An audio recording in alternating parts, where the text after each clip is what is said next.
Hello everyone, welcome to the lectures on wave optics. देखिए, इस chapter की जब हमने शुरुआत करी थी तो वहाँ पे मैंने बोला था लाइट के कुछ ऐसे फिनोमिना होते हैं जिन्हें एक्सप्लेन करने के लिए लाइट को वेव ही मानना पड़ता है। उसमें से सबसे पहले बात की थी पोलराइजेशन की, बाद में इंटरफेरेंस की। ये दोनों ही टॉपिक हमारे पहले ही कवर हो चुके हैं। आज हम शुरुआत करने जा रहे हैं हमारा third phenomena, and that is our diffraction. अब डिफ्रैक्शन क्या है, उसकी डेफिनेशन एग्जांपल तो यहाँ पर मैंने लिख कर दी ही है, इसे हम आगे समझेंगे। सबसे पहले एक लाइव एग्जांपल ले लेते हैं। मान लीजिए आपके घर में जो रूफ है, रूफ में छोटा सा होल है। तो क्या होता है, उस होल से लाइट पेनिट्रेट करते हुए जो हमारा फर्श होता है वहां पे आती है, और हम फर्श पर एक ऐसा लार्जर ब्राइट स्पॉट देख पाते हैं। फॉर एग्जाम्पल, मान लो ये रूफ है मेरा, ठीक है, this is a roof, this is my home, this is roof. और रूफ में मान लीजिए यहाँ पर एक छोटा सा होल है। तो लाइट वेव जो है, if this is a sun, light wave जो है इस रूफ से ट्रैवल करती है ऐसे, ठीक है। और यहाँ जो फर्श है, फर्श पर आपको है ना ऐसा गोल जैसा स्पॉट दिखाई देता है। इफ यू लुक केयरफुली, ये जो स्पॉट है, मान लीजिए ऐसा वो सर्कुलर स्पॉट है, तो इसके सराउंडिंग में ऐसी थोड़ी सी एक डार्क फ्रिंज भी होती है, ऐसी डार्क फ्रिंज होती है। फिर उसके सराउंडिंग में और आपको आपको देखने के मिलेगा ऐसा ब्राइट फ्रिंज। फिर सराउंडिंग में मिलेगी ऐसी डार्क फ्रिंज, फिर bright fringe, and then again dark fringe. तो ऐसे अल्टरनेटिवली डार्क ब्राइट फ्रिंजेस आपको देखने को मिलती है। लेकिन ये जो डार्क ब्राइट फ्रिंजेस है, अदर देन ब्राइट स्पॉट, ये उतने ज़्यादा प्रोमिनेंटली विजिबल नहीं होती। इसका रीज़न ये होता है कि लाइट की जो इंटेंसिटी होती है वो सबसे ज़्यादा हमें इस सेंट्रल वाले जो ब्राइट स्पॉट है ना वहीं पे देखने को मिलती है। और जैसे ही सेंट्रल बैंड से हम दूर चले जाएंगे या फिर सेंट्रल ब्राइट स्पॉट से हम दूर चले जाएंगे, तो लाइट की इंटेंसिटी है वो ड्रास्टिकली रिड्यूस होती है, जिसके कारण जो अल्टरनेट ब्राइट बैंड है वो हमें उतने प्रोमिनेंटली दिखाई नहीं देते। ज़्यादा से ज़्यादा हम सेंटर का बैंड देख पाते हैं, और बाद के जो बैंड्स है वो एक या दो देखकर हमें बाकी के बैंड्स दिखाई नहीं देते हैं। अब दूसरी एक चीज आपने ये भी नोटिस की होती है कि जो होल होता है इस पर्टिकुलर रूफ में वो तो बहुत छोटा होता है, लेकिन उसके कंपैरिजन में ये जो स्पॉट जमीन पर बनता है ये काफी बड़ा होता है। तो जो आप कह सकते हो सेंट्रल ब्राइट स्पॉट है, उसका diameter as compare to hole in the roof is very very large. तो इसका मतलब क्या होगा, इसका मतलब यह है कि इस रूफ में अगर छोटा सा होल है, तो लाइट जब छोटे से होल से अंदर आई तो एक्चुअली वो क्या हो गई, ऐसे स्प्रेड हो गई, ठीक है, ऐसी वो स्प्रेड हो गई। और स्प्रेड होकर जो शैडो रीजन होना चाहिए था उसमें भी लाइट ने क्या कर लिया, अपने आप को पेनिट्रेट करवा लिया। और इस तरीके से जो सेंट्रल स्पॉट फॉर्म हुआ था वो थोड़ा सा वाइडर स्पॉट फॉर्म हुआ था। अब यही जो फिनोमिना है ना, ये डिफ्रैक्शन का फिनोमिना है। डिफ्रैक्शन में क्या होता है, जैसे लाइट किसी एज पर आती है तो एज से वो बेंड होकर ज्योमेट्रिकल शैडो रीजन में चली जाती है, एंड आपको जो है लार्जर ब्राइट स्पॉट देखने को मिलता है, ठीक है। तो basically bending of light from an edge of obstacle into the geometrical shadow region is nothing but our diffraction। इसको मैं और आगे अच्छे से एग्जांपल में समझाता हूँ, फिलहाल डेफिनेशन देख लो। तो what does the definition says, bending of light near the edge of obstacle and spreading into the regions of geometrical shadow is called as diffraction. इसका देखो एक एग्जांपल मैंने यहाँ पर दो तरीके के एग्जांपल लिए हैं। सबसे पहले एग्जांपल में देखिए, suppose this is a cardboard, ठीक है। इस कार्डबोर्ड में हमने क्या कर लिया है, एक होल तैयार किया है और यहाँ पर आगे लाइट सोर्स रखा है। तो जैसे ही आप लाइट सोर्स ऑन करोगे वहां से क्या निकलेंगे, लाइट के जो वेव्स है, या आप कह लीजिए एक तरीके से लाइट के रेज है, वो ट्रैवल करेंगे। क्योंकि कार्डबोर्ड जो है वो ओपेक है, ओपेक होने के कारण यहाँ से तो लाइट वेव नहीं ट्रैवल करेंगे, मतलब इसके अगेंस्ट जो हमारे पास स्क्रीन है, स्क्रीन पर आपको पूरा एक शैडो रीजन देखने को मिलेगा। लेकिन जो होल है, होल से तो लाइट ऑटोमेटिकली पास होगी। जब लाइट पास होगी इस होल से तो क्या दिखेगा आपको, होल से जब लाइट पास हो रही है तो बीच में एक लार्जर ब्राइट स्पॉट देखने को मिलता है जहां पर लाइट की इंटेंसिटी सबसे ज्यादा होती है। इसे हम कहते हैं सेंट्रल मैक्सिमा। और फिर अल्टरनेटिवली जैसे मैंने बोला, dark bands and bright bands जो है उनका फॉर्मेशन होते रहता है, इन्हें हम कहते हैं सेकेंडरी मैक्सिमा एंड मिनिमा। तो सेंट्रल जो हमारा ब्राइट स्पॉट था जिसे मैंने कहा है सेंट्रल मैक्सिमा, उसके बाद जो पहला डार्क बैंड आता है या डार्क फ्रिंज कह लीजिए एक तरीके से, जब आती है तो उसे हम कहते हैं फर्स्ट मिनिमा। फर्स्ट मिनिमा के बाद देखिए ये जो पर्टिकुलरली ब्राइट बैंड है इसे हम कहेंगे फर्स्ट सेकेंडरी मैक्सिमा। अब सेकेंडरी वर्ड क्यों यूज हुआ है, क्योंकि जो हमारा प्राइमरी है या फिर हम एक तरीके से कह लीजिए ये जो सेंट्रल मैक्सिमा है ना, इसकी इंटेंसिटी सबसे ज्यादा होती है यहाँ पर लाइट की। उसके कंपैरिजन में जो बाकी के ब्राइट बैंड्स है they are having very very low intensity of light and that's why they are called as secondary maxima as far as understanding purpose is concern. Then ये जो फर्स्ट सेकेंडरी मैक्सिमा है उसके बाद फिर से आपको एक मिनिमा या आप कह सकते हो डार्क बैंड दिखाई देगा या डार्क फ्रिंज दिखाई देगी, उसे हम कहेंगे सेकंड मिनिमा। और अल्टरनेटिवली फिर आप second secondary maxima, then third minima, then third secondary maxima, इन्हें भी देख पाते हो।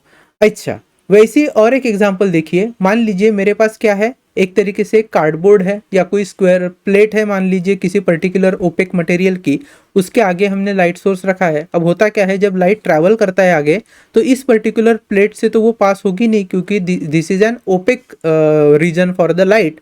सो इसकी जो है शैडो बननी चाहिए कहाँ पर, स्क्रीन पर, और बाकी जो रीजन है वो कैसे होना चाहिए, इल्यूमिनेटेड होना चाहिए।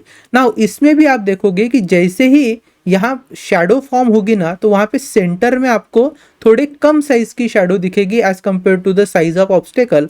और फिर उसमें भी आप देखोगे कि अल्टरनेटिवली ब्राइट एंड डार्क जो है वो फ्रिंजेस या बैंड्स फॉर्म हो चुके हैं। इसमें आपको एक चीज पता चलेगी कि जो शैडो बनी थी ना इस ऑब्जेक्ट की वो साइज में थोड़ी छोटी है। ऐसा क्यों हुआ, क्योंकि लाइट जो है ना, लाइट यहाँ पर जो मान लीजिए इतनी बड़ी शैडो बननी चाहिए थी, तो एक्चुअली जो शैडो वाला रीजन था उसी में लाइट एंटर कर गई। जब वो कहाँ पर आई थी, इस ऑब्जेक्ट के एजेस पर आई थी। तो जैसे ही ऑब्जेक्ट के एजेस पर लाइट आई, it again bend and gets into the geometrical shadow region, जिसके कारण एक्चुअल जो शैडो है उसका साइज छोटा हो गया एंड जो उसका पेरीफेरी है वहां पर आपको लाइट की इंटेंसिटी देखने को मिल रही है इन द फॉर्म ऑफ बैंड्स। तो देखो यहाँ पर एग्जाम्पल के लिए जो हमने पहला लिया था ना, जहाँ पर हमने कार्डबोर्ड लिया है, कार्डबोर्ड में होल तैयार किया है, तो उसका है ना एक स्कीमेटिक मैंने यहाँ पर ड्रॉ करके दिखाया है। देखो अगर आप देख पा रहे होंगे तो ये हमारा होल था, दिस वॉज अवर होल, ठीक है, और ये कार्डबोर्ड का रीजन। इससे जब लाइट आया, हम मान लेते हैं थोड़ी देर के लिए कि एक प्लेन वेवफ्रंट वाला लाइट इंसिडेंट हुआ है, जिसमें से जो लाइट रे है वो ऐसे स्ट्रेट पैरेलल डायरेक्शन में ट्रैवल करते हुए आएंगे। अब अगर ये रे फिनोमिना होता, अगर मैं कहता कि लाइट रेज होती है, तो लाइट की रेज तो स्ट्रेट ट्रैवल करते करते करते करते यहाँ पर इस तरीके से आ जानी चाहिए थी, और थोड़ा सा ही जो पोर्शन है, जितना होल का डायमीटर होगा उतने ही डायमीटर का जो पोर्शन है वही हमें क्या होना चाहिए था, इल्यूमिनेटेड दिखना चाहिए था, वहां पर लाइट की इंटेंसिटी मैक्सिमम दिखनी चाहिए थी। बट ऐसे होता नहीं। आप देखोगे कि लाइट जैसे ही इस एजेस पर आती है होल के, यहाँ से वो बेंड हो जाती है and it travels into the region of shadows. जो पहले जहाँ पर शैडो होनी चाहिए थी उस रीजन में वो ट्रैवल करती है, और आपको जो सेंट्रल स्पॉट है या सेंट्रल ब्राइट जो स्पेस है वो सबसे ज़्यादा इल्यूमिनेटेड दिखती है, जिसका डायमेंशन भी ज़्यादा होता है, उसे हम कहते हैं सेंट्रल मैक्सिमा। और जैसे मैंने कहा, alternatively we have first minima on both side, then we have first secondary maxima on both side, and similarly second minima and secondary maxima. ये सारे आपको देखने को मिलेंगे बिल्कुल इस तरीके से ऊपर, ठीक है। तो जैसे मैंने कहा, लाइट अगर रे होती तो रे ऑप्टिक्स के हिसाब से ये फिनोमेना एक्सप्लेन नहीं हो सकता है, इसलिए हमें लाइट को क्या मानना पड़ा था, वेव। अब देखिए लाइट को वेव मानेंगे तो कैसे जस्टिफाई होगा कि लाइट बेंड हो रही है करके। क्यों ऐसा मैं इसलिए बोल रहा हूँ क्योंकि एक्चुअल में लाइट कभी बेंड नहीं होती, वो तो स्ट्रेट ही ट्रैवल करती है। बट अगर लाइट को वेव माने तो देखो एक हमारे लिए इंटरेस्टिंग चीज निकल कर आती है सामने। मान लो ये जो होल था ना, इस होल पर लाइट का एक वेव फ्रंट आया है। यहाँ पर मैं उस वेव फ्रंट को ऐसे ड्रॉ कर रहा हूँ, सपोज ग्रीन कलर से उस वेव फ्रंट को मैंने ड्रॉ किया है।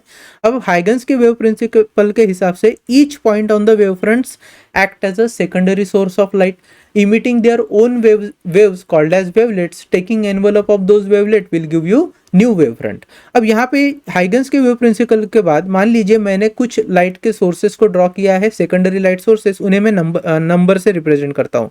जो पहले एज के पास है वो है फर्स्ट नंबर, और जो लास्ट वाला एज है मान लीजिए वो 100 नंबर का एक लाइट सोर्स है, ठीक है, सेकेंडरी लाइट सोर्स है। तो ये जो फर्स्ट नंबर और 100 नंबर के लाइट सोर्सेस है, they are called as extreme secondary light sources. क्योंकि वो एजेस के एकदम पास है और बाकी बचे हुए जो लाइट सोर्सेस होंगे that will be obtained in between this first and 100 number का लाइट सोर्स। एक्चुअली किसी भी स्लिट में अगर मैं कोई वेवफ्रंट ड्रॉ करता हूँ ना तो उसमें millions and billions of secondary light sources होते हैं, लेकिन उतने सारे लाइट सोर्सेस को मैं यहाँ पर ड्रॉ भी नहीं कर सकता हूँ और कॉम्प्लेक्सिटी ऑफ द डायग्राम फिर आ जाएगी। इसलिए हमने यहाँ पर जस्ट समझाने के पर्पज से सिर्फ 100 लाइट सोर्स कंसिडर किए हैं, जिसमें से फर्स्ट एंड 100 जो है वो एक्सट्रीम सेकेंडरी लाइट सोर्स है। अब यहाँ पर हम क्या कर लेते हैं, मान लीजिए फर्स्ट एंड 100 वाला जो हमारा लाइट सोर्स है वो क्या है, पॉइंट सोर्स है, सेकेंडरी सोर्स ऑफ लाइट, जो कि यहाँ पर पॉइंट सोर्स दिख रहे हैं। तो वो क्या करेंगे, अपने अपने जो स्पेरिकल वेवफ्रंट्स है उनको प्रोपैगेट करवाएंगे। और ये जो स्पेरिकल वेवफ्रंट है अगर वो फॉरवर्ड डायरेक्शन में भी प्रोपैगेट कर रहे हैं तो they will cover larger distance, ऐसे वो लार्ज डिस्टेंस कवर करेंगे। और जिसके कारण जब वो इस स्क्रीन पर आ जाएंगे तो आप देखोगे कि ज्योमेट्रिकली तो इतना ही जाना चाहिए था as far as ray optics is concern, but because of transmission of wave and their wave fronts light could enter into geometrical shadow region, and इसी के वजह से जो आपका सेंट्रल ब्राइट स्पॉट था या सेंट्रल मैक्सिमा जो था उसकी विड्थ बढ़ जाती है। इधर भी देखिए ऐसा ही है, यहाँ पे देखिए जैसे मैंने कहा था ना कि इस पर्टिकुलर ऑब्जेक्ट के एज पर लाइट आई और वो बेंड होके कहाँ चली गई, ज्योमेट्रिकल शैडो रीजन में चली गई। तो एक्चुअली वैसे लाइट बेंड नहीं होती, लेकिन इस particular entering of light into the geometrical region को समझाने के लिए हम यहाँ पर क्या कहते हैं, लाइट बेंड हो गई है ऐसा कहते हैं। बट एक्चुअल में क्या होता है, जब मान लीजिए ये कोई लाइट वेव है इस पर्टिकुलर ओपेक ऑब्जेक्ट पर आई, इसके एजेस मान लेते हैं, now this edges will have secondary source of light, और यहाँ से फिर ऐसे वेव्स निकलते हैं लाइट के जो फॉरवर्ड डायरेक्शन में ट्रैवल करेंगे in the form of spherical wave front, and this spherical wave front can enter into the geometrical shadow region, और जिसके कारण आप देखोगे कि light will be available in the geometrical shadow region as well, और इसके कारण जो डार्क रीजन है शैडो का वो थोड़ा डायमेंशन में कम होता हुआ आपको दिखाई देगा। ठीक है, आई होप इतनी बात जो है वो आपको समझ में आ रही है। अगर यहीं पे मैं रे ऑप्टिक्स का कॉन्सेप्ट लेता तो क्या हो जाता, रे ऑप्टिक्स के कारण तो बराबर इतने ही लेंथ की हमें क्या मिलती या फिर इतने ही डायमेंशन की क्या मिलती, शैडो मिलती, जो कि ऐसा होता नहीं। अब आप बोलोगे कि क्या सही में ऐसा ऑब्जर्व होता है, तो देखिए मैंने एक इमेज लेकर रखी है समवेयर हियर, यस यहाँ पे देखिए एक इमेज है, ये जो है this is my finger. Okay, तो मैंने क्या किया था, दीवार से कुछ दूरी पर अपने फिंगर को रखा था और यहाँ कहीं तो एक लाइट सोर्स था। तो जैसे ही लाइट क्या हो गई मेरे फिंगर पर आई, तो ये जो अपर एज है ना फिंगर का ये, और जो बॉटम एज है या लोअर एज है, यहाँ से लाइट क्या हुई, एंटर करते हुए अंदर पहुंची, और अंदर पहुंचकर उसने कौन सा जो डिस्टेंस ट्रैवल किया उसके कारण जो एक्चुअल शैडो थी, जो डार्क रीजन होना चाहिए था शैडो का, वो थोड़ा सा मुझे कम नैरो दिखाई दे रहा है ना, थोड़ा सा नैरो दिखाई दे रहा है। और अल्टरनेटिवली अगर आप देखो तो डार्क एंड ब्राइट जो है वो ऐसे फ्रिंजेस फॉर्म हो चुके हैं। तो आप ये कह सकते हो जो सेंटर में है that is my central dark shadow region, and surrounding में जो है वो है अल्टरनेट मिनिमा एंड मैक्सिमा। ठीक है, तो ये जो फिनोमिना है डिफ्रैक्शन का, ये आप दोनों ही केस में देख सकते हो। लाइट के ट्रैवलिंग में अगर किसी होल से वो ट्रैवल कर रही है तो भी देख सकते हो, और किसी ओपेक ऑब्जेक्ट से अगर लाइट जा रहा है तो एजेस पर लाइट क्या होती है, बेंड होते हुए हमें दिखती है, और वहां पर भी आप इस फिनोमिना को ऑब्जर्व कर सकते हो। तो चलो फिर से लौट कर आते हैं डेफिनेशन की तरफ। क्या था, the bending of light near the edges of obstacle and spreading it into the region of geometrical shadow which is called as diffraction. और एग्जाम्पल के तौर पर हमें दो एग्जाम्पल क्या दिया है, circular path of sunlight observed on the ground underneath the hole in a roof और अ ट्री। इवन ट्री में भी होता है, बहुत सारे अगर लीव्स है तो लीव्स के बीच में से अगर लाइट ट्रैवल करते हुए ग्राउंड पर आ रहा है तो ग्राउंड पर भी मेनी ऐसे ब्राइट स्पॉट जो है वो फॉर्म होते हुए आपको दिखते हैं। Secondly, the luminous border surrounding the boundary of mountain just before the sunrise और सनसेट। तो मान लीजिए जैसे सनराइज हो रहा है, तो सनराइज हो रहा है, मान लीजिए दिस इज द माउंटेन, ठीक है, इसके पीछे अगर सन है, सन वहां से अगर राइज होते हुए आ रहा है, तो आप थोड़ी देर के बाद ऐसे नोटिस करते हो कि ये जो बाउंड्री होती है इसकी माउंटेन की, तो माउंटेन की बाउंड्री जो है ना वो थोड़ी सी ऐसी छोटी लगने लगती है। ठीक है, और यहाँ पे जो है वो ऐसा ब्राइट लाइट हमें दिखाई देता है, इस पर्टिकुलर पार्ट पर ऐसा ब्राइट लाइट दिखाई देता है, और एक्चुअल बाउंड्री से, माउंटेन की एक्चुअल बाउंड्री से जो माउंटेन है वो थोड़ा सा कम दिखाई देता है। तो ये भी जो फिनोमिना है, this is all due to diffraction because light gets bend from the edges of the mountain. चलेगा। So this was the example. अब एक्चुअली अगर मैं डिफ्रैक्शन में आगे बढ़ूँ तो हमारे लिए दो तरीके के डिफ्रैक्शन हमें एग्जांपल के तौर पर देखने हैं। सबसे पहला होता है फ्रॉनहोफर डिफ्रैक्शन और दूसरा होता है फ्रेस्नेल डिफ्रैक्शन। तो first time talking about Fraunhofer diffraction and second we have Fresnel diffraction. Fresnel diffraction हमारे जो सिलेबस में है वो फ्रॉनहोफर डिफ्रैक्शन है और इसे ही हम आगे स्टडी करने वाले हैं।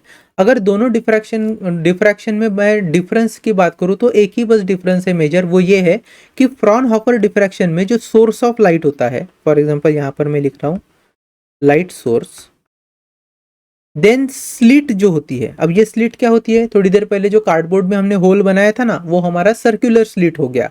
उसी तरीके से जो ओपनिंग होती है जहां से लाइट एंटर कर पाएंगे उसे हम स्लिट कहते हैं। स्लिट, लाइट सोर्स और आगे क्या होती है स्क्रीन, इनके बीच के जो डिस्टेंसेस होते हैं वो फ्रॉनहोफर डिफ्रैक्शन में एक्सट्रीमली लार्ज होते हैं। अब एक्सट्रीमली लार्ज मतलब कितना, तो इनफाइनाइट भी डिस्टेंस को हम बोल सकते हैं कि लाइट सोर्स जो है, स्लिट जो है और स्क्रीन जो है, they are situated at infinite distance with each other. तो मतलब स्लिट के एक बाजू में light source is at very large distance and screen is also very large distance. तब जाके ये जो आइडिया है कि लाइट कैसे ट्रैवल करेगा and how the diffraction would occur, ये फ्रॉनहोफर डिफ्रैक्शन हमें समझा पाता है। Let's come to Fresnel diffraction. Fresnel diffraction में क्या होता है, लाइट सोर्स, स्लिट और स्क्रीन जो है उनके बीच का डिस्टेंस कम होता है। ठीक, अब जैसे मैंने कहा फ्रॉनहोफर डिफ्रैक्शन ही हमारे टेक्स्ट बुक में है तो उसी को हम आगे लेकर चलेंगे। अब इस पर्टिकुलर डिफ्रैक्शन को स्टडी करने के लिए, फ्रॉनहोफर डिफ्रैक्शन को स्टडी करने के लिए हमें क्या करना पड़ेगा, कॉन्वेक्स लेंस के साथ लाइट कैसे काम करता है उसे समझना पड़ेगा, क्योंकि उसके सिवा इस पर्टिकुलर एक्सपेरिमेंट को हम परफॉर्म ही नहीं कर सकते। क्यों, क्योंकि अगर ये एक्सपेरिमेंट करना है तो कहाँ से लाएंगे इनफाइनाइट डिस्टेंसेस, कहाँ पर हम ये लाइट सोर्स को रखेंगे, कहाँ पर स्क्रीन पर, कहाँ पर इस स्क्रीन को रखेंगे, तो ये पॉसिबल नहीं है। एक्सपेरिमेंट परफॉर्म करने के लिए हमें कुछ ना कुछ जुगाड़ करना पड़ेगा और इस जुगाड़ का काम हमारा कॉन्वेक्स लेंस करवाता है। तो यहाँ पर मैं दो तरीके से कॉन्वेक्स लेंस का वर्किंग समझा के दूंगा। पहला कौन सा होगा, अगर आप लाइट सोर्स और स्लिट की बात करें, कोई अगर लाइट सोर्स इनफाइनाइट डिस्टेंस पे है और वहां से लाइट वेव अगर स्लिट पर आ रही होगी तो जो वेव फ्रंट्स होते हैं लाइट के जो स्लिट तक आएंगे वो कैसे होंगे, प्लेन वेव फ्रंट।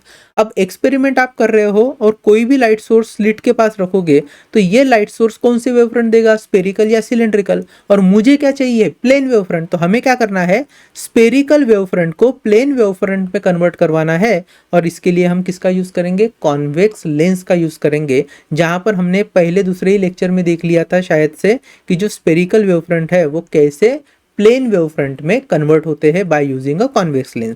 तो ये फर्स्ट वर्किंग हो गया कॉन्वेक्स लेंस का। दूसरा और एक बाय कॉन्वेक्स लेंस हम यूज करते हैं which we will be placing it in front of the slit and the screen. अब इसका क्या काम है, यहाँ पर क्यों कॉन्वेक्स लेंस को रखते हैं, वो इसलिए रखते हैं क्योंकि जब प्लेन वेव फ्रंट स्लिट पर आएगा और उस वेव फ्रंट को अगर मैं परपेंडिकुलर लाइंस ड्रॉ करता हूं तो ये जो परपेंडिकुलर लाइंस है they will act as a ray of light and we know जो रे ऑफ लाइट परपेंडिकुलर होंगे प्लेन वेव फ्रंट को वो पैरेलल होंगे एक दूसरे के साथ, एंड पैरेलल रे कहां पर जाके इंटरसेक्ट हो सकते हैं, at infinity. Can we put our screen at infinity, no, we have to place the screen nearby the slit. ज़्यादा से ज़्यादा 1-1.5 मीटर डिस्टेंस तक हम रखते हैं स्क्रीन को स्लिट से। अब लेकिन जो पैरेलल रेज है लाइट के उन्हें कॉन्वर्ज करवाना है और स्क्रीन जो है वो इनफाइनाइट डिस्टेंस पर नहीं है, तो ये हम कैसे करेंगे, तो इस पर्टिकुलर पैरेलल रेज के आगे या फिर स्लिट के आगे हम क्या रख लेते हैं, बाइकॉन्वेक्स लेंस रखते हैं, जिसके कारण जितने भी पैरेलल रेज है वो फोकस पॉइंट पर क्या हो जाते हैं या फिर फोकल लेंथ पर क्या हो जाते हैं, कॉन्वर्ज होते हैं, जिसके कारण स्क्रीन पर हमें इंटरफेरेंस पैटर्न देखने को मिलता है। चलो, तो थोड़ा सा मैं जो फ्रॉनहोफर डिफ्रैक्शन है ना उसको समझाने से पहले वर्किंग ऑफ कॉन्वेक्स लेंस समझा रहा हूं। तो स्पेरिकल को प्लेन में कैसे कन्वर्ट करते हैं वो पार्ट हमने ऑलरेडी देख लिया है। यहाँ पर बस हम जो पैरेलल रेज है वो कैसे कॉन्वर्ज होते हैं उसे थोड़ा समझेंगे and then we will return back to our Fraunhofer diffraction. ठीक है, तो एक काम कर लेता हूं, मैं वर्किंग ऑफ कॉन्वेक्स लेंस समझाता हूँ। तो let's say I have a biconvex lens here, इस तरीके से। Suppose this is a biconvex lens. Okay, now ये जो सेंटर होता है इसको हम बोलते हैं सेंटर ऑफ लेंस। एक प्रिंसिपल एक्सिस होता है जो इस सेंटर से होकर ऐसे पास होता है, मान लीजिए this horizontal is a principal axis. Now इस कॉन्वेक्स लेंस को अगर आपको याद होगा तो कॉन्वर्जिंग लेंस भी बोलते हैं। क्यों हम बोलते हैं उसको कॉन्वर्जिंग लेंस? वो इसलिए क्योंकि अगर आप पैरेलल लाइट रे ड्रॉ करोगे, मान लीजिए ये एक पैरेलल लाइट रे है above the principal axis and let's say this is another parallel light ray below the principal axis, when they try to enter into the lens. अब देखो होता क्या है, जैसे ही वो जैसे ही वो इस लेंस के बाउंड्री पर आएगा, now the light is travelling from rarer medium into denser medium. तो क्या होगा, ध्यान से समझो। अगर लाइट रेयरर से डेंसर मीडियम के बाउंड्री पर आएगा, now we know refraction will happen due to which light will bend towards the normal. अब इस सरफेस को जब मैं नॉर्मल ड्रॉ करता हूं तो that normal would be like this. ठीक है, ऐसे नॉर्मल होगा। और ये तो यूजुअल पाथ था लाइट का जिसको स्ट्रेट जाना चाहिए था। अब हम जानते हैं now the light will bend towards the normal, तो यहां से लाइट क्या हो गई, टूवर्ड्स द नॉर्मल बेंड हो गई, ऐसे टूवर्ड्स द नॉर्मल बेंड हो गई। अब ये सेकंड इंटरफेस पे आई है where light has been travelling from denser to rarer medium. तो सपोज यहां पर भी मैं एक ऐसे नॉर्मल ड्रॉ कर देता हूं, this is a normal, this is the usual path of light. अगर यहाँ पे इंटरफेस नहीं होता तो वो स्ट्रेट जा रहा होता। Now the light is travelling from denser medium to rarer medium, it will bend away from normal. So if it bends away from normal like this, ऐसे अगर वो अवे फ्रॉम नॉर्मल बेंड करेगी तो screen में जिस point पर वो touch होती है वो होता है हमारा फोकल पॉइंट। तो this is my point of focus for that screen, और इस फॉर दैट कॉन्वेक्स लेंस। और इस कॉन्वेक्स लेंस में आपको दोनों ही तरफ, मतलब लेफ्ट और राइट दोनों ही तरफ क्या मिलेंगे, फोकल पॉइंट मिलेंगे या फोकस पॉइंट मिलेंगे। ठीक, अब उसी तरीके से अगर आप नीचे देखो, ये नीचे की जो पैरेलल रे है उसके भी अगर पाथ को हम स्टडी करें तो मान लो ऐसे वो इंटरफेस पे आई, दिस इज अगेन नॉर्मल। ठीक, द लाइट रे would bend towards the normal, इसने बेंड कर लिया है अपने आप को टूवर्ड्स द नॉर्मल इस तरीके से। फिर ये आया सेकंड इंटरफेस पे, अगेन द लाइट रे जो है it will bend away from normal as it is travelling from denser to rarer medium. तो I am making it bend again away from normal. तो you will see that light is again arrived at the focus point, और यहाँ से फिर वो आगे निकल जाएगी। ठीक है, तो ऐसे आगे वो जा सकते हैं। अब देखिए इस दो लाइन को तो मैंने ड्रॉ किया था as a ray of light, और जो हमारा वेव फ्रंट था वो कैसा था, प्लेन वेव फ्रंट था। सो let's say this AB is my plane wavefront and which the lines which I have drawn here is our parallel rays of light। अब उसी तरीके से और भी लाइट के रेज होंगे। So let's say this is one ray and this is also another ray. ठीक, तो ये भी क्या होते हैं, ये भी आगे चल के ऐसे डेविएट हो जाते हैं और फोकस पॉइंट पर ही आते हैं। तो यहाँ पर मैं बहुत डिटेल में नहीं ड्रॉ कर रहा हूँ, बस इतना बता रहा हूँ, the parallel ray would bend and try to enter through the focus. तो यहाँ पर सारे जो पैरेलल रे है उन्हें हमने क्या कर लिया है, कॉन्वर्ज कर लिया है, इसलिए क्या बोलते हैं हम इस पर्टिकुलर लेंस को कॉन्वर्जिंग लेंस भी बोलते हैं। हमें एक और बात पता होनी चाहिए, जो सेंट्रल एक्सिस से लाइन पास होती है या प्रिंसिपल एक्सिस से जो रे पास होता है वो अनडेविएटेड सीधा सीधा पास हो जाता है। ठीक, इतनी बात आपको पता हो। अगर मान लीजिए मेरे पास इस तरीके से एक कॉन्वेक्स लेंस है, this is a convex lens. यहाँ पर मान लो मैं दो तरीके के रेज इमेजिन कर रहा हूँ, ये हमारा प्रिंसिपल एक्सिस हुआ। एक लाइट रे जो है वो ऐसे स्ट्रेट आ गई इस तरीके से, ठीक, और जब वो बेंड होगी तो मान लेते हैं कि ये हमारा फोकस है, फोकस से वो पास होगी। लेकिन क्या हो अगर कोई लाइट रे पैरेलल नहीं ट्रैवल कर रही है, वो ऐसे मान लीजिए ऊपर की दिशा में ट्रैवल कर रही थी and now it has arrived in the lens. तो यहाँ पर भी उसका जो यूजुअल पाथ था लाइट का, वहां से लाइट ना जाते हुए वो क्या हो जाएगी, मुड़ जाएगी नीचे की दिशा में। भले ही वो फोकस से पास ना हो लेकिन it will be again moved और बेंड इन अ और टूवर्ड्स द प्रिंसिपल एक्सिस।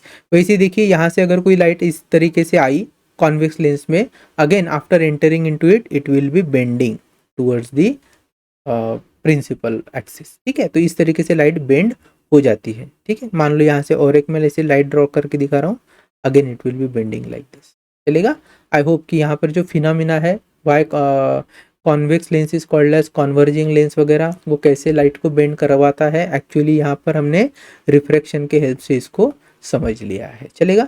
अगर आपको इतना अच्छे से समझ में आ गया होगा तो अब फ्रॉनहोफर का जो सेटअप होता है उस सेटअप की अगर मैं एक्सपेरिमेंटल वे में बात करूँ तो एक्सप्लेन करके आपको दिखाता हूँ। तो suppose this is a slit like this.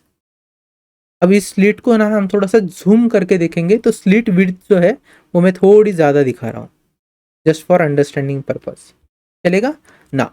इसके आगे कहीं तो हमारा एक पॉइंट सोर्स होगा जिसको मैं बोलूँगा लाइट सोर्स, और चूंकि ये लाइट सोर्स बहुत नियर है तो इसके जो वेव फ्रंट्स होंगे वो कैसे होंगे, स्पेरिकल वेव फ्रंट। अब हमें स्पेरिकल वेव फ्रंट चाहिए क्या, नहीं, क्योंकि फ्रॉनहोफर डिफ्रैक्शन तो तभी वैलिड है अगर लाइट सोर्स स्लिट से इनफाइनाइटली लार्ज डिस्टेंस पे है। तो यहाँ पर इन स्पेरिकल वेव फ्रंट को प्लेन वेव फ्रंट में कन्वर्ट करने के लिए मैं क्या कर लेता हूँ, इस तरीके से एक लेंस को ड्रॉ कर लेता हूँ, and we can see the spherical wave front will now gets converted into plane wave front. ठीक है, तो ऐसे प्लेन वेव फ्रंट में कन्वर्ट हो गया, और यही जो प्लेन वेव फ्रंट है that will incident upon the slit here like this.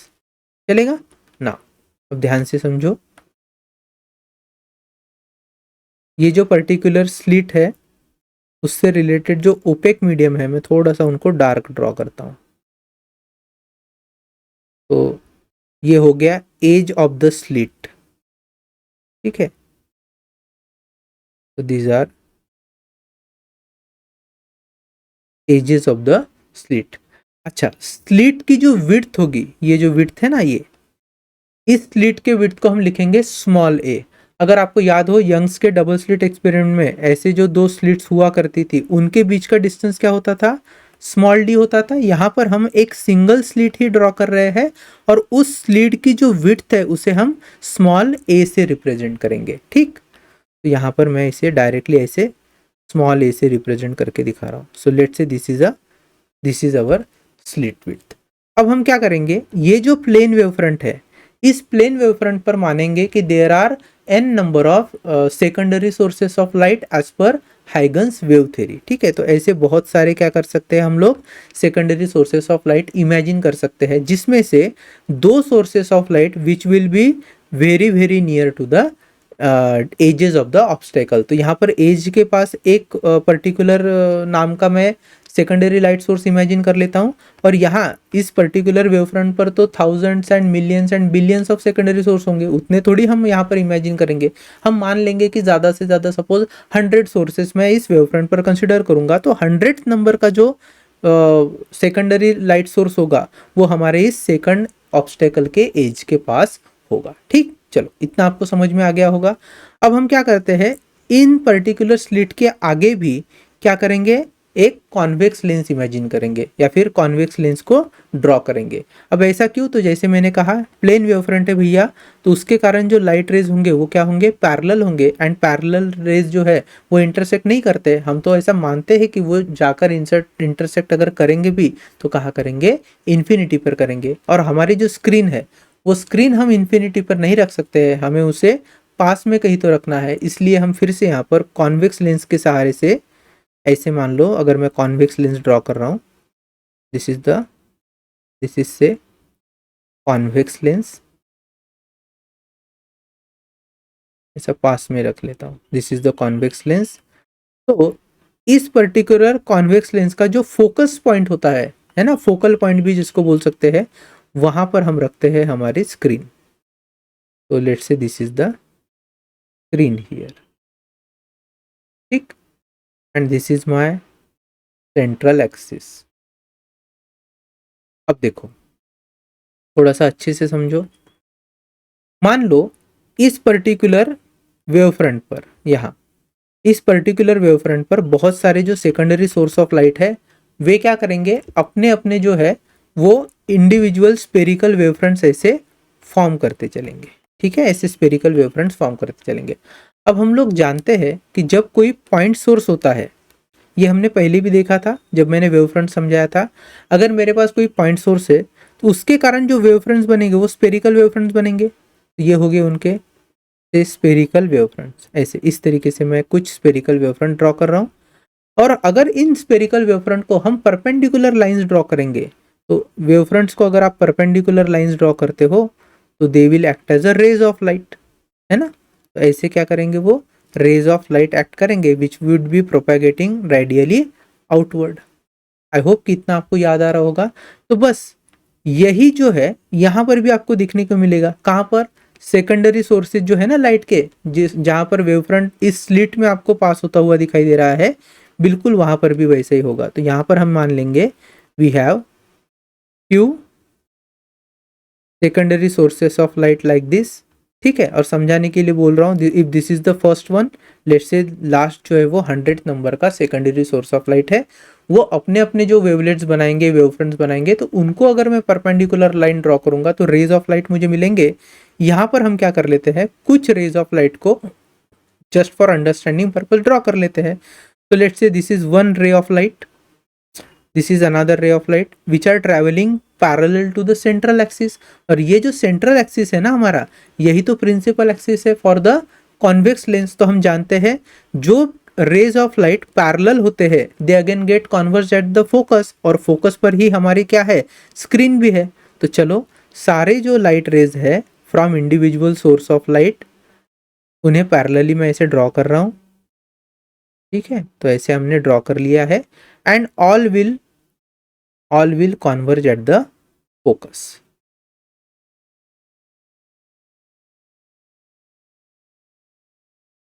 ठीक ऐसे।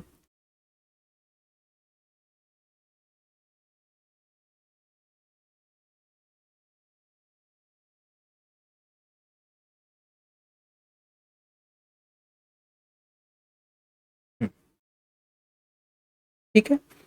अब इस सेंटर को मैं ओ मार्क दे रहा हूं, तो सेंटर इज नेम्ड एज ओ।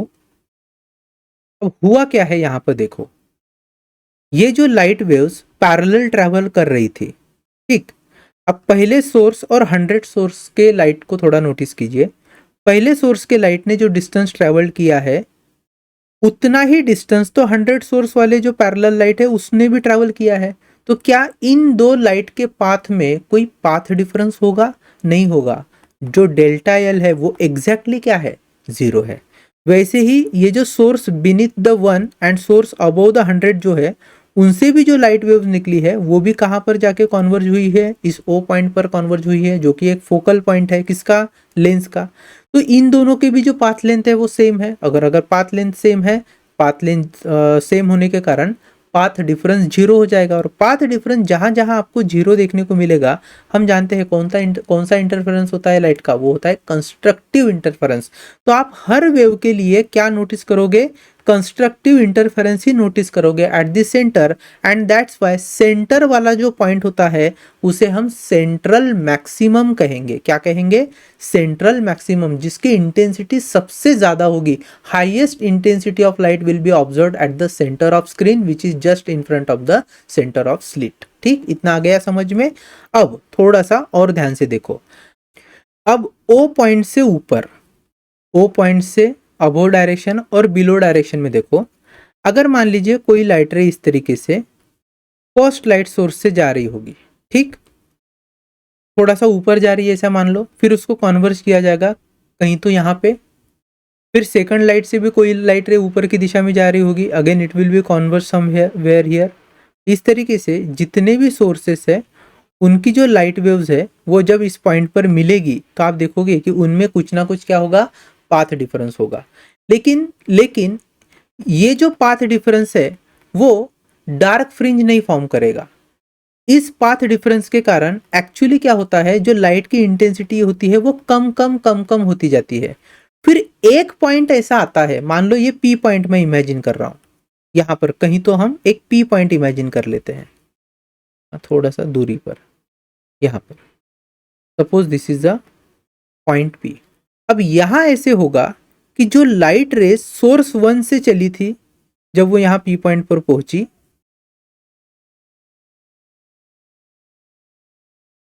फिर एक लाइट रे 100th नंबर के सोर्स से चली, वो भी पी पॉइंट तक पहुंची। इस तरीके से जो है वो लाइट रे चलते रहे and they arrived at P point like this. ठीक, अब ये जो पहला P पॉइंट होगा ना, यहाँ पे आप देखोगे कि जो इंटेंसिटी ऑफ लाइट है वो जीरो हो जाएगी। जब इस पॉइंट पे इंटेंसिटी ऑफ लाइट जीरो हो जाती है तो आप यहाँ पर फर्स्ट मिनिमा ऑब्जर्व करोगे। क्या ऑब्जर्व करोगे? First minima. और जैसे P पॉइंट O से ऊपर की दिशा में है, उतने ही डिस्टेंस पर नीचे मान लीजिए ये भी P पॉइंट होगा, तो यहाँ पर भी आपको क्या मिलेगा? फर्स्ट मिनिमा, क्योंकि यहाँ पर लाइट की जो इंटेंसिटी है again it will be zero. In between this two points P O और ओ से पी तक जितने भी पॉइंट्स है, यहाँ पर जो है लाइट की इंटेंसिटी कम मिलेगी और ओ पॉइंट जो है यहाँ पर लाइट की इंटेंसिटी सबसे ज़्यादा मिलेगी। तो हम ये कह सकते हैं कि इंटेंसिटी वेरिएशन अगर स्टडी किया जाए तो ओ पॉइंट से पी पॉइंट तक इंटेंसिटी जो है लाइट की वो कम कम कम कम होती जाती है। ठीक, और पी पॉइंट पे वो सबसे कम होती है, इसीलिए वो बनता है हमारा फर्स्ट मिनिमा। फिर इसके बाद मान लीजिए ऊपर मैं और एक पॉइंट ले रहा हूँ, मान लेते हैं Q point. Suppose this is a Q point. तो आप देखोगे कि यहाँ तक जो लाइट वेव पहुंचेंगी ना अलग अलग सोर्सेस से ऐसे, ठीक है, ऐसे जो अलग अलग सोर्सेस से, तो पाथ डिफरेंस कुछ इस तरीके से होगा कि क्यू पॉइंट पर फिर से आपको इंटेंसिटी जो है वो मैक्सिमम दिखेगी, मतलब बड़ी हुई दिखेगी, लेकिन वो इतनी मैक्सिमम नहीं होगी जितनी कहाँ पे थी? सेंट्रल मैक्सिमम पे थी। और तो यहाँ पर भी आपको एक तरीके से कंस्ट्रक्टिव इंटरफेरेंस देखने को मिलेगा। तो अल्टरनेटिवली क्या होगा? मिनिमा, मैक्सिमा, फिर से मिनिमा, फिर से मैक्सिमा आपको देखने को मिलेगा। और इसी पर्टिकुलर सेटअप को अगर मैं और थोड़ा सा छोटा करके आपको समझाऊं तो देखो यहाँ पर मैं स्क्रीन भी ड्रॉ कर सकता हूँ। तो let's say this is a screen, है ना, थोड़ा साइड से हम इसको व्यू कर रहे हैं। यहाँ से we are looking from here at this particular screen, तो कुछ ऐसी स्क्रीन होगी हमारे लिए ये। और यहाँ you will notice we will have a first central bright band. तो डायग्राम देखो थोड़ा प्रोपोर्शनेटली ड्रॉ कर रहा हूँ मैं।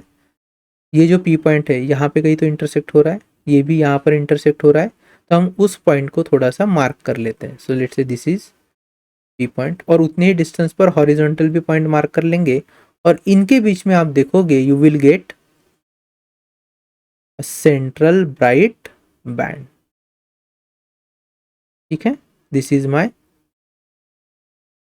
Central bright band. चलेगा?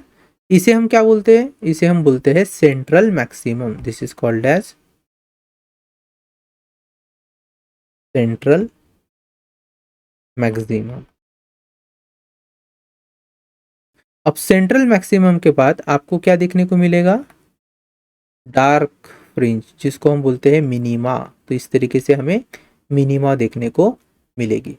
फिर से आपको सेंट्रल मैक्सिमम सेंट्रल मैक्सिमम के बाद फिर आपको यहाँ पर देखने को मिलेगा इस पॉइंट पर फर्स्ट सेकेंडरी मिनिमा, जहां पर मान लीजिए ये क्यू पॉइंट था ना, तो क्यू पॉइंट यहाँ पर आप देखोगे, क्या देखोगे? सेंट्रल फर्स्ट सेकेंडरी मिनिमा, और यहाँ पे जो लाइट की इंटेंसिटी होगी वो रिड्यूस्ड इंटेंसिटी होगी as compare to central maximum. ठीक है, तो यहाँ पर भी मैं ऐसे ड्रॉ करके दिखा सकता हूँ आपको ऐसा। This part will represent my first secondary minima. हम करेंगे इसको डिटेल में ड्रॉ, कोई दिक्कत की बात नहीं है, फिलहाल तो बस समझ रहे हैं इस पार्ट में कि डिफ्रैक्शन कैसे काम करता है। उसके बाद में आपको सेकंड मिनिमा देखने को मिलेगा, मतलब फिर से ऐसा डार्क रीजन, उसको मैं यहाँ पर ड्रॉ कर लेता हूँ। This is my dark region ऐसे।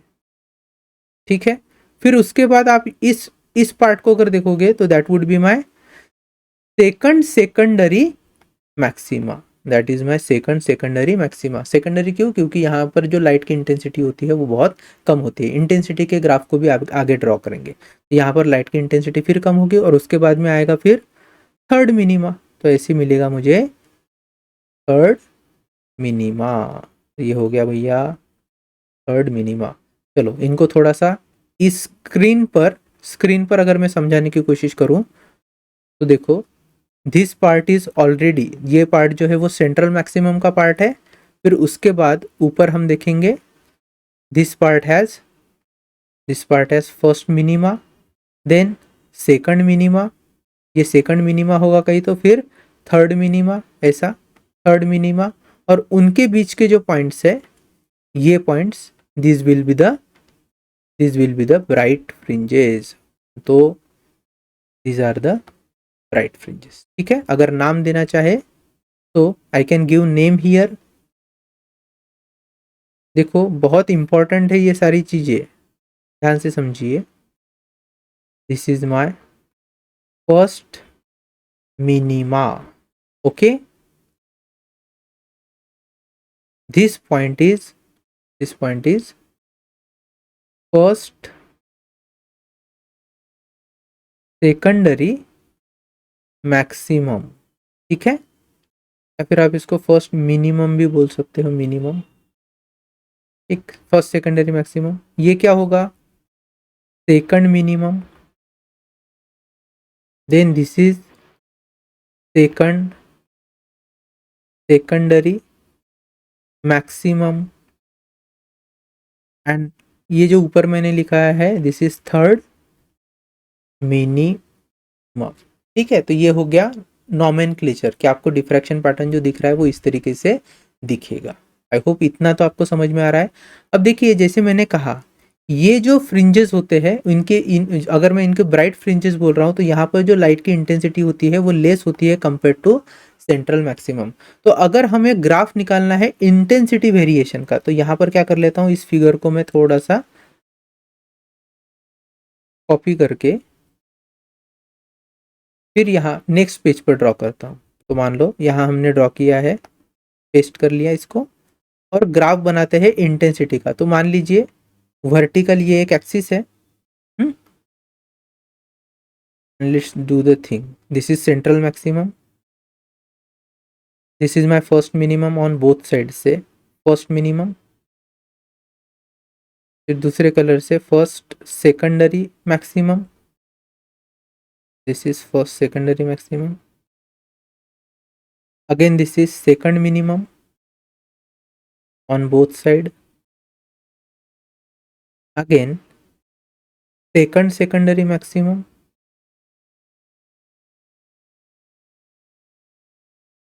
यहाँ पर भी वैसे second secondary maximum, and similarly this is third minimum,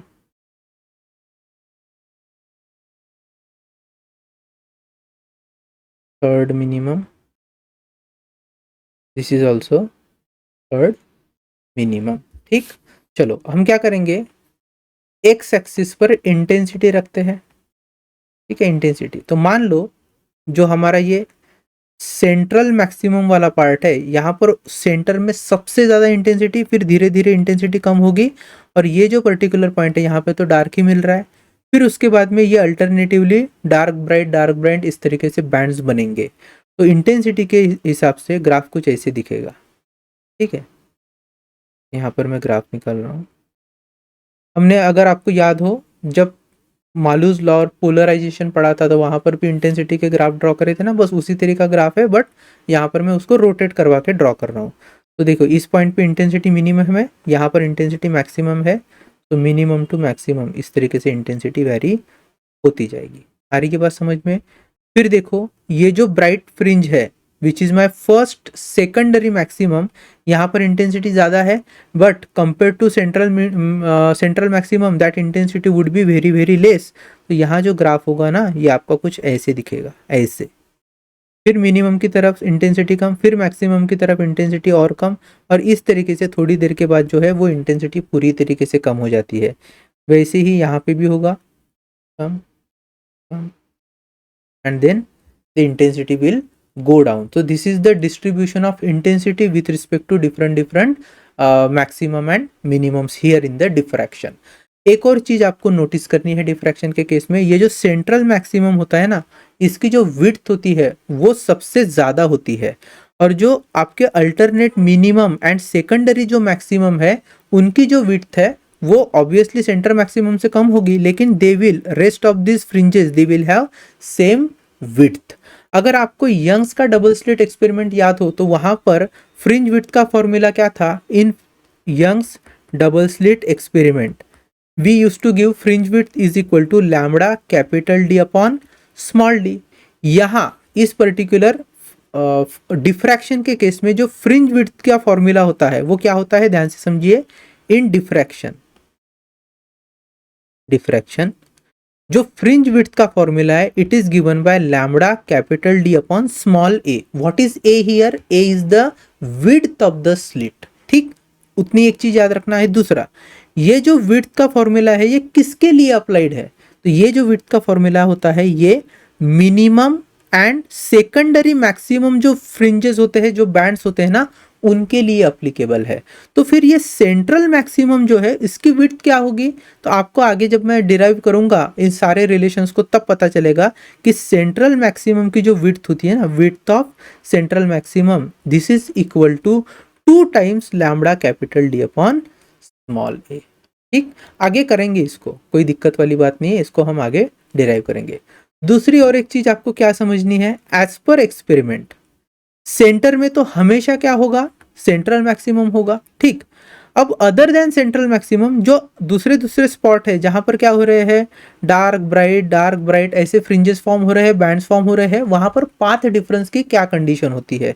तो हम जानते हैं, अगर मैं यंग्स के डबल स्लिट एक्सपेरिमेंट की बात करूं, इन केस ऑफ से यंग्स का एक्सपेरिमेंट, ठीक, तो सेंटर में वहां पर भी हमें क्या मिलती थी? सेंट्रल ब्राइट फ्रिंज मिलती थी।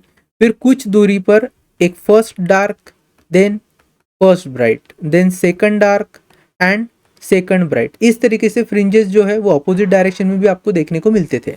अगर मैं कहूँ ब्राइट फ्रिंज, ब्राइट फ्रिंज, तो जहां पर भी ब्राइट फ्रिंज बन रही है, मान लीजिए फर्स्ट पॉइंट है, तो फर्स्ट पॉइंट पे जो वेव जाएगी फर्स्ट स्लिट से और सेकंड स्लिट से, वहां पर जो पाथ डिफरेंस मिलता था वो कितना मिलता था? 1 टाइम ऑफ लैम्बडा मिल रहा था।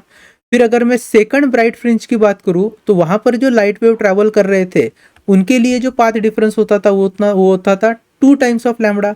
अच्छा, सेंट्रल मैक्सिमम पर पाथ डिफरेंस कितना होता है? हमेशा 0 होता है। ये हमने यंग्स के डबल स्लिट एक्सपेरिमेंट में देखा था, और यहाँ पर अभी थोड़ी देर पहले जब मैंने फ्रॉनहोफर डिफ्रैक्शन का सेटअप बताया है वहां पे भी बताया था।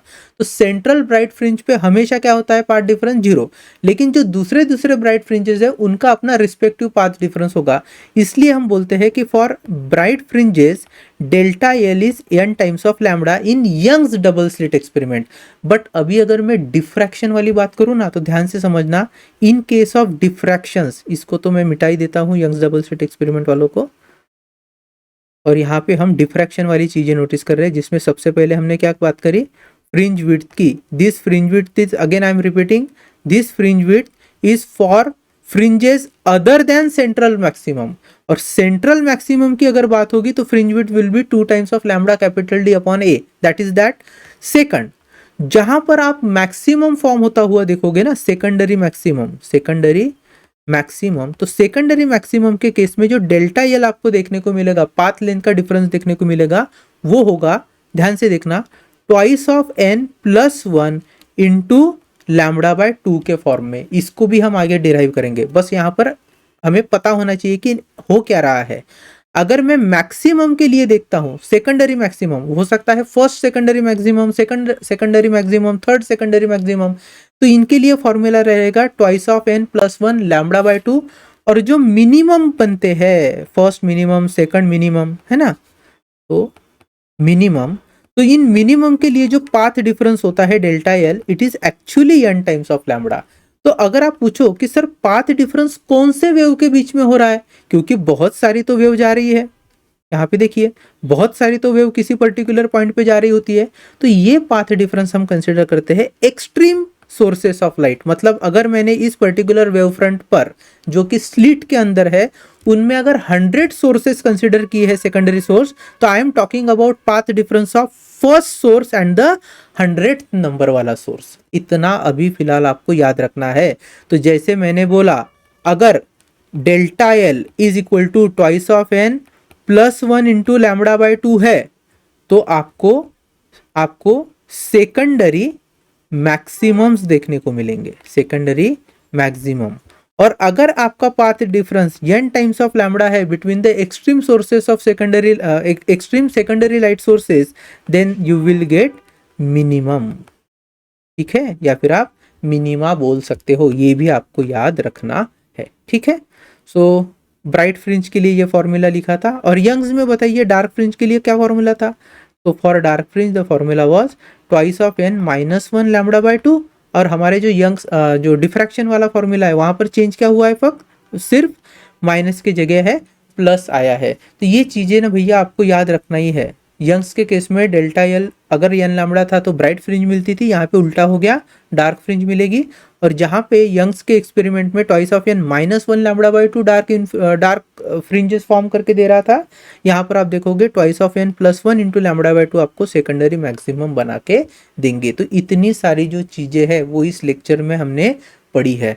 अगर मैं यंग्स के डबल स्लिट एक्सपेरिमेंट की बात करता हूँ तो इंटेंसिटी वेरिएशन जो है ना, ये वाला, ये इंटेंसिटी वेरिएशन ये कैसे होता है, यूनिफॉर्म होता है। मतलब जैसे for example in Young's double slit experiment हमने ऑलरेडी ये सब चीज़ें देख रखी है कि अगर मान लीजिए ये सेंट्रल ब्राइट फ्रिंज है B naught, then D1 B1 D2 B2 D3 B3 D4 B4, ऐसे अगर मैं वेरिएशन करवा रहा हूँ या फिर फ्रिंजेस को काउंट करवा रहा हूँ तो I will be getting intensity distribution like this. Central में मैक्सिमम, देन फर्स्ट डार्क, फिर again maximum at first B, then again minimum at second dark, then maximum at second maximum या फिर second bright, और इस तरीके से जो है इंटेंसिटी डिस्ट्रीब्यूशन आप यंग्स में देखते हो, जहाँ पर हर ब्राइट फ्रिंज पर इंटेंसिटी क्या होती थी, लाइट की सेम होती थी हर ब्राइट फ्रिंज पर। वो कितनी होती थी, that I max is equal to 4 times of I naught होता था। और जो डार्क फ्रिंज है वहां पर इंटेंसिटी कितनी आती है, 0 आती है लाइट की। और फ्रिंज विड्थ क्या होती थी, those were the distance between two successive bright और टू सक्सेसिव डार्क फ्रिंज। अब यहाँ पर क्या हुआ है, डिफ्रैक्शन में intensity at central maximum is highest, और फिर धीरे धीरे इंटेंसिटी है जो है वो ड्रास्टिकली रिड्यूस हो जाते हैं as you go away from the central maximum on any of the. So this was the introduction part of diffraction. Now how diffraction actually takes place, और उसके अंदर कैसे कैसे अलग अलग कंडीशंस आएंगे टू फॉर्म अ मिनिमा और secondary maxima, that we will be going to see in the next lecture. ठीक है, तो आई होप इतना आपको समझ में आया है। आपको अगर कुछ कहीं डाउट है तो फिर से इस लेक्चर को एक बार रिवाइज कीजिए, आई होप कि डाउट क्लियर हो जाएगा। और आगे भी जो लेक्चर्स आएंगे उसमें हम चीज़ों को थोड़ा रिपीट करते चलेंगे, तो डिफ्रैक्शन वाला जो पार्ट है वो बाद में आपको बिल्कुल भी डिफिकल्ट नहीं लगेगा। ठीक, चलो अब मिलते हैं हमारे नेक्स्ट वीडियो में।